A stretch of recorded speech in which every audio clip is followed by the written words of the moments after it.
Hello, আসসালামু আলাইকুম সবাইকে। আজকে পবিত্র আশুরার দিনে সিয়াম পালনের মাধ্যমে রাসূল সাল্লাল্লাহু আলাইহি ওয়াসাল্লাম আল্লাহ তাআলার নিকট বিগত বছরের গুনাহ মাফের প্রত্যাশা রেখেছেন।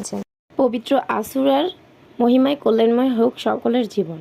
হ্যালো, আসসালামু আলাইকুম। আমি ঝুমুরকে আমার পেজের পক্ষ থেকে সকলে কেমন আছেন? আজকে পবিত্র আশুরার দিনে অনেকেরই বন্ধ রয়েছে, অনেকেরই ছুটি কাটাচ্ছে, কিন্তু অনেকেই কাজে রয়েছেন। যাই হোক, আমার হাজব্যান্ড সকাল সকালে গিয়ে দোকান খুলেছিল, কিন্তু কোনো বিক্রি কিনে না থাকাতে ওনাদের মার্কেটটা খোলা ছিল। উনি প্রায় 12টা-1টা দিক দিয়ে দুপুরে লাঞ্চের আগে চলে এসেছে। আর আসার সময় দেখুন অনেকগুলো ড্রাগন ফল আর পেয়ারা, সাথে করে কতগুলো আমরা নিয়ে এসেছে। আর আমরা, পেয়ারা, ড্রাগন ফল এগুলো কিন্তু ইদানিং খুবই কম, বলা যায় খুবই কম দামে পাওয়া যাচ্ছে। মানে এখন তো